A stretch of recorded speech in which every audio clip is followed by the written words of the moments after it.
برونو مارس الفنان العالمي المشهور، الراجل ده قدر ان هو يبيع باكتر من 130 مليون دولار، والراجل ده وصل لقناعة ان هو لازم يكون دايما مركز. قدر ان هو يقول لا للظهور الاعلامي المتكرر اللي مش هيبقى ليه فايدة وهيسرق منه تركيزه. هو مش عايز يبقى متشتت، هو عايز يبقى دايما مركز في الفن اللي هو بيقدمه، لدرجة انه في ناس كتيرة اقل شهرة منه بتظهر اكتر منه في البرامج. بس هو قال لا لكل الرياليتي شوز وكل الظهور الاعلامي اللي هو شايف ان هو مش هيجي له من وراه غير ان هو هيكون مشتت.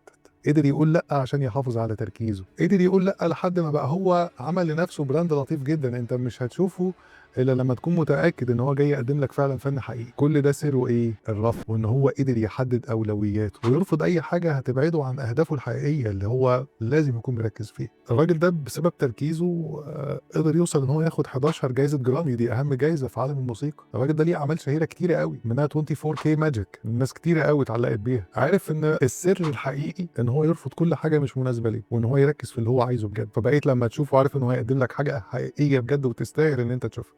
اهم حاجه ان انت تتعلم تقول لا وقت ما تكون فعلا بينك وبين نفسك حاسس ان انت عايز تقولها، وما تتكسفش من حد، لان وقتك غالي ولازم تحافظ على جهدك وتركيزك، لان دول هم ثروتك الحقيقيه.